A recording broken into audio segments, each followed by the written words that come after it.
এইখানে কি চলছে? আরে বাবা দাঁড়াও দাঁড়াও, বলছি তোমাদেরকে। আমরা এখন চলে যাচ্ছি আমাদের বড় বল গ্রাউন্ড মাঠে। সেখানে আজকে খ্রিসমাস ট্রির জন্য ওই দাদুটা থাকে, ও আসবে সেজে, মানে নকল সেজে আসবে। আমরা এখন যাচ্ছি। দেখো অর্ধেক দূর চলে এলাম, ওই গাছটার কাছে মাঠটা। আমরা যাচ্ছি এখন।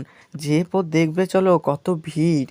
ভিড় বললে দেখো, এখন এমনি ছেলে মনে হচ্ছে তো, তোমাদেরকে দেখাতে পারছি না ভালো করে। দেখো সামনে থেকে দেখাচ্ছি কত ছুটছে দেখো। চলে এসছে, এতক্ষণে এসে পৌঁছালো।